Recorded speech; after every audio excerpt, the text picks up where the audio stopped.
Hello, dear viewers and my dear students. তোমরা সবাই কেমন আছো? আশা করি সবাই ভালো আছো। আমিও ভালো আছি আলহামদুলিল্লাহ। আজকের যে বিষয় সেটা হলো অ্যাফিক্স। হ্যাঁ, অ্যাফিক্সকে আমরা কিন্তু তিন ভাগে ভাগ করেছিলাম: prefix, infix and suffix. Hmm prefix, infix and suffix.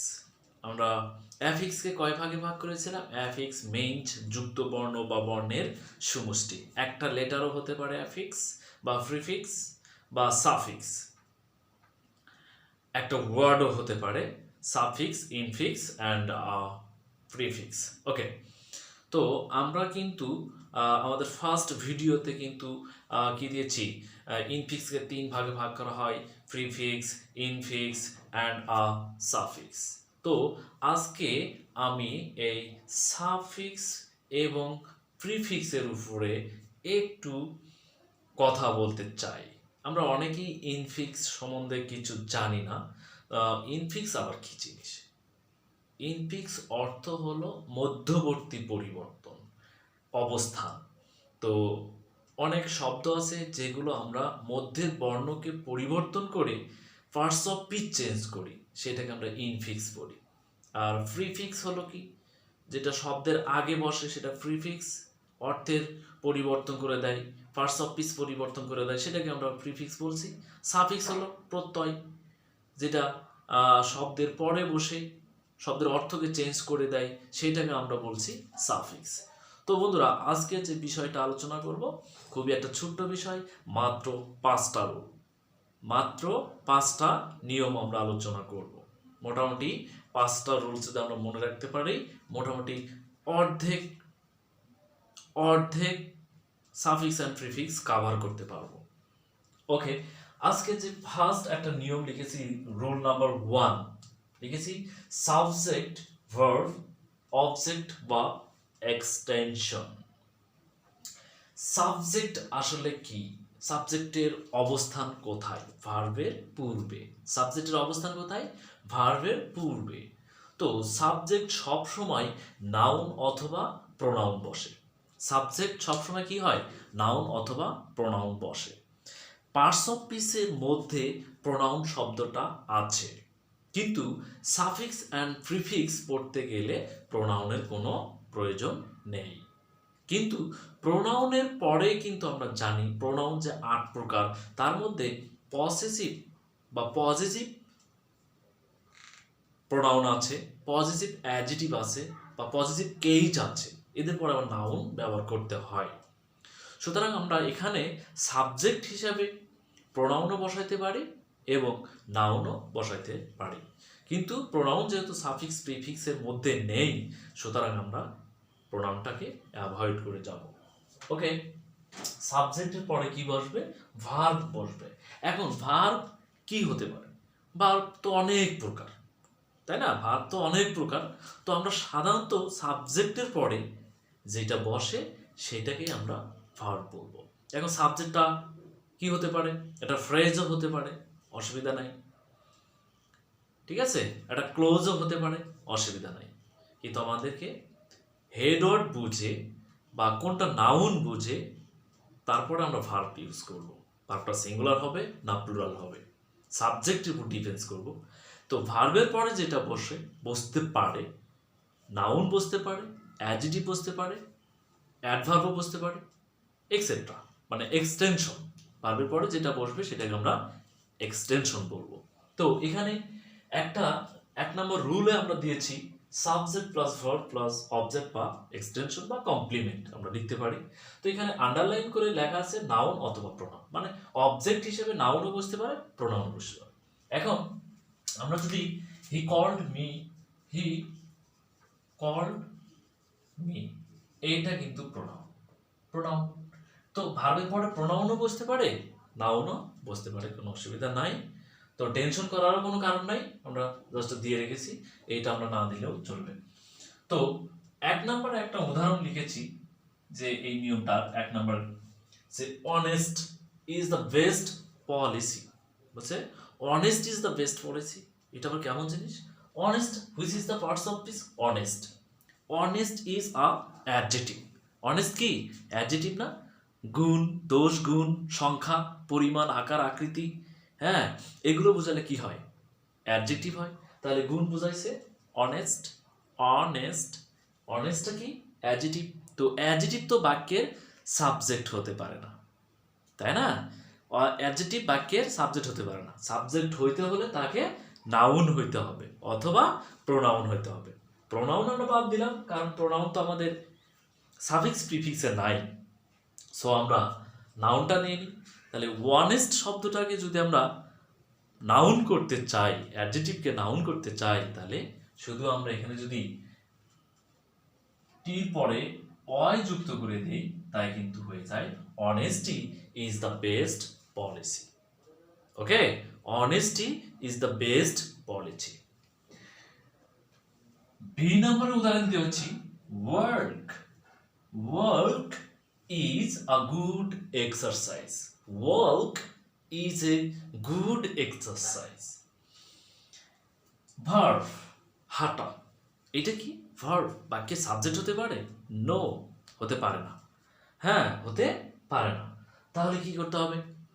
আমরা কিন্তু যখন নাউন এর সাফিক্সগুলো দিয়েছিলাম, তার মধ্যে আইএনজিও ছিল, শর্ত প্রযোজ্য, যে আইএনজি যুক্ত হয়ে নাউনও হয়, আইএনজি যুক্ত হয়ে অ্যাডজেক্টিভও হয়।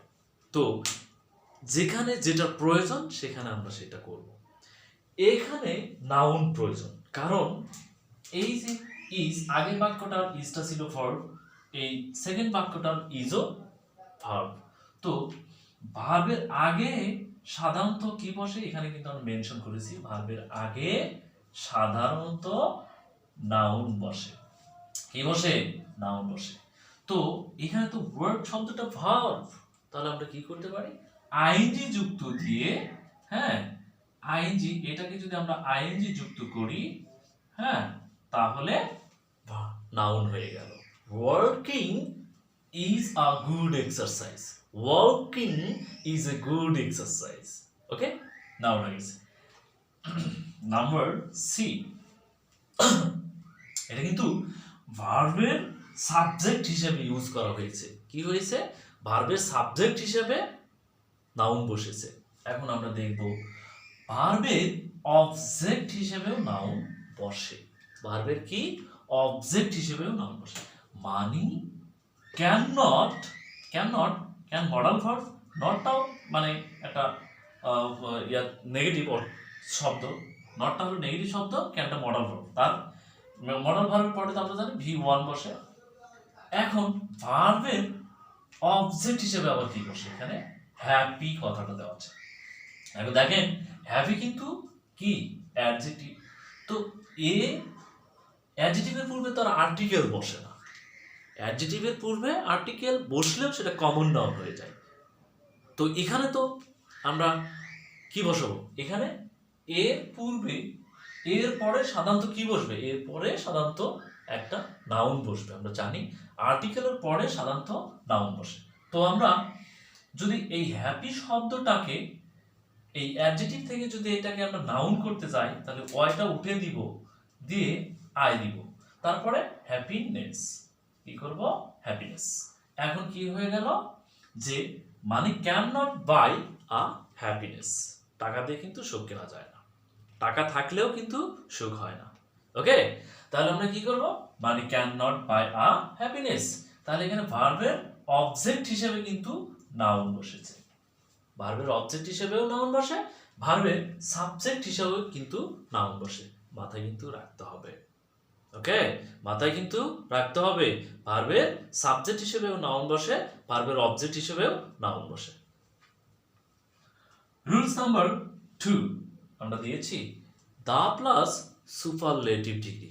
আমরা কিন্তু জানি যে ডিগ্রি কয় প্রকার: positive degree, comparative degree and a superlative degree.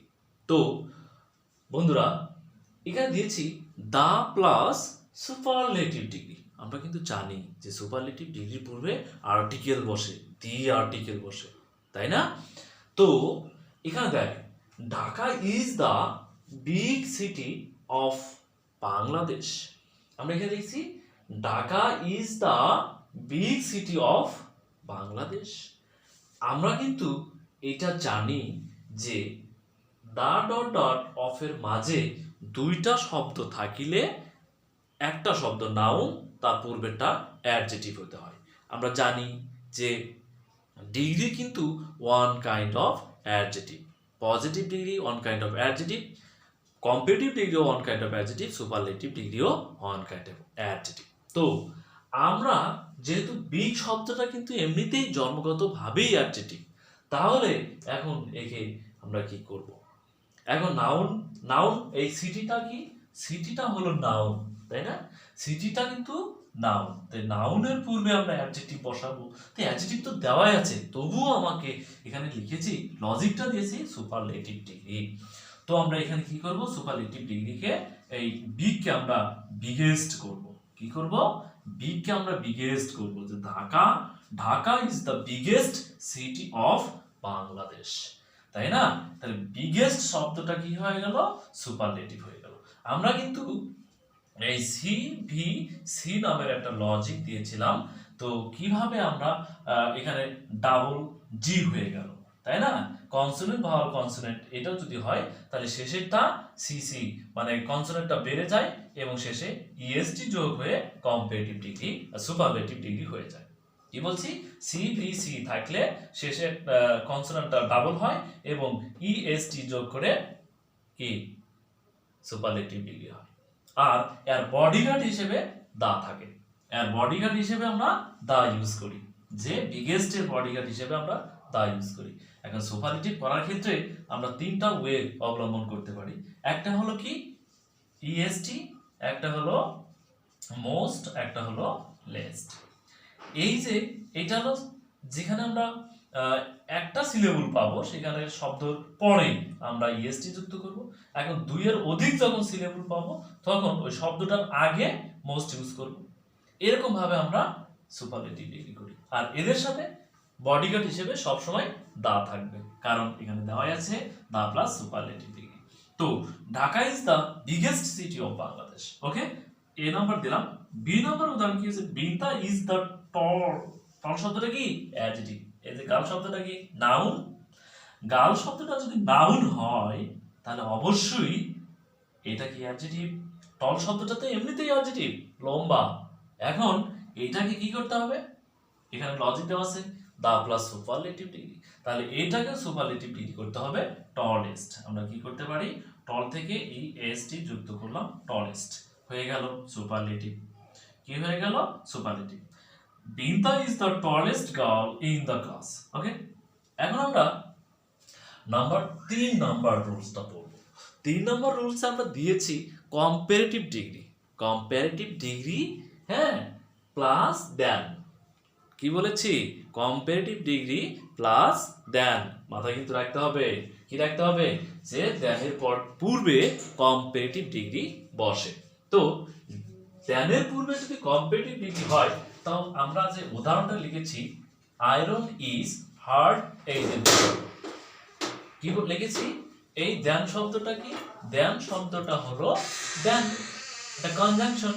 তো দেন কনজাংশনের পূর্বে আমরা কম্পারেটিভ ডিগ্রি ইউজ করব। তাহলে এখানে কি লিখেছি? হার্ড। হার্ড কথাটা কিন্তু অ্যাডজেক্টিভ। তো এখানে এই অ্যাডজেক্টিভের শেষে খালি ই আর যুক্ত করে দিলাম, এটাই হয়ে গেল কম্পারেটিভ ডিগ্রি। আমরা জানি যে কম্পারেটিভ ডিগ্রির নিয়ম ই আর যুক্ত করে হয়, এম ও আর যুক্ত করে হয়, এগুলো যুক্ত করে কি করা হয়? কম্পারেটিভ ডিগ্রি করতে হয়, বা লেস যুক্ত করে কম্পারেটিভ ডিগ্রি করা হয়। তো দেনের পূর্বে আমরা কি ব্যবহার করব? Comparative degree. এই যে দেন, তার পূর্বে আমরা কম্পারেটিভ ডিগ্রি ব্যবহার করলাম। Iron is harder than gold. Okay, B number উদাহরণ দিয়েছি। দেখেন, my sister is clever than. তাহলে দেনের পূর্বে কি হবে? অবশ্যই একটা কম্পারেটিভ ডিগ্রি হবে, যে মাই sister is clever than your brother. My sister is clever than your brother. তাহলে ক্লেভার শব্দটা তো আমরা জানি অ্যাডজেটিভ, এই অ্যাডজেটিভকে আমরা যদি ই আর দিয়ে দিয়ে দিলাম তাহলে কি হয়ে গেল, কম্পারেটিভ শব্দ হয়ে গেল। তাহলে আমরা বুঝতে পারলাম যে দেন শব্দের পূর্বে কি বসে, কম্পারেটিভ ডিগ্রি বসে। যে মাই sister is clever than your brother. Okay, number 4 number একটা রুলস লিখেছি শর্টকাট টেকনিকে, যে অ্যাডজেটিভের শেষে যদি এ এন টি থাকে আমরা নাউন করিবার সময় এ এন সি ই দিয়ে নাউন করব। যেমন ইম্পর্ট্যান্ট, ইম্পর্ট্যান্টের শব্দের শেষে দেখেন এ এন টি আছে, তো আমরা দেখেছি এখানে এ এন টি থাকলে এ এন সি ই যুক্ত করে নাউন করতে হয়। তো ইম্পর্টেন্ট এখানে এ এন টি আছে, তাহলে importance, importance A N C দিয়ে নাউন করলাম। Significant, significant A N T আছে, তাহলে সিগনিফিক্যান্স, সিগনিফিক্যান্স। ওকে, অ্যাসিস্ট্যান্ট কি বলেছি, A N T, assistant, assistance. Okay, number 5 number rules একটা দিয়েছি, যে নাম্বার 5 নাম্বার রুলসে আমরা দিয়েছি কি, যে অ্যাডজেটিভ থেকে যদি আমরা নাউনে কনভার্ট করতে চাই, যদি ওই অ্যাডজেটিভ গুলোর শেষে ইএনটি থাকে, ইএনটি থাকে, তাহলে নাউন করিবার সময় ইএনসিই করিতে হয়, ইএনসিই দিয়ে নাউন করিতে হয়। যেমন কনফিডেন্ট, এই যে ডিইএনটি, ইএনটি দিয়ে কি আছে, অ্যাডজেটিভ আছে। কনফিডেন্ট, তাহলে আমরা কি করলাম, কনফিডেন্স, কনফিডেন্স ইএন সি দিয়ে নাউন করলাম। এখানে ইন্টেলিজেন্ট, ইএনটি আছে, ইন্টেলিজেন্ট, আমরা কি করলাম, intelligence, intelligence E N C E. Hello প্রিয় বন্ধুরা, তোমাদের আজকে এই 5টা রুলস নিয়ে আলোচনা ছিল। আসলে কতটুকু শিখতে পারলাম জানি না, তবে খুবই মোস্ট ইম্পর্টেন্ট এই 5টা রুলস। আসলে 5টা না, এখানে অ্যানালাইসিস করলে আরো 2-1টা মানে রুলস বের হবে, যেখানে আমরা ভার্বের সাবজেক্ট হিসেবেও নাউন ব্যবহার করেছি, সেপারেটলি আমরা করি নাই, যে ভার্বের অবজেক্ট হিসেবেও নাউন ব্যবহার করা হয়। আসলে ওইরকম করলে ডিটেলস হয়ে যায়, তো আসলে সংক্ষেপ করার জন্য আমরা ভার্বের সাবজেক্ট হিসেবেও নাউন বসে এবং ভার্বের অবজেক্ট হিসেবেও নাউন বসে, এইভাবে আমরা ভিডিওটা সাজাইছি। এবং 2 নম্বরে সুপারলেটিভ ডিগ্রি পূর্বে আমরা দা বসাই, তো এবং এখানে নাউন সর্বদা, নাউন আর অ্যাডজেক্টিভ সর্বদা পাশাপাশি বসে। এটা আবার দা ডট ডট অফ, এর মাঝে 2টা শব্দ থাকলে একটা অ্যাডজেক্টিভ একটা নাউন হয়। হ্যাঁ, এরকমভাবে আমরা যদি ডিটেলস করতে চাই তাহলে একটু আরও ভিডিওটা দীর্ঘ হয়ে যায়। এবং লিখেছি যে অ্যাডজেক্টিভকে যখন অ্যাডজেক্টিভের শেষে যদি এ এন টি থাকে তাহলে এ এন সি দিয়ে নাউন করতে হয়। অ্যাডজেক্টিভের শেষে যদি ই এন টি থাকে তাহলে নাউন করতে হলে ই এন সি দিয়ে নাউন করতে হয়। এবং এখানে কম্পারেটিভ প্লাস দ্যান লিখেছি, যে দ্যানের পূর্বে অলওয়েজ কম্পারেটিভ ডিগ্রি বসে। তো বন্ধুরা, আজকে আমার এই ভিডিওটা ছিল। যদি তোমাদের ভালো লেগে থাকে অবশ্যই তোমরা লাইক, কমেন্ট, শেয়ার করবে এবং তোমার বন্ধুদের ভিডিওটা শেয়ার করবে। আল্লাহ হাফেজ, বাই বাই, আসসালামু আলাইকুম, টিল দেন।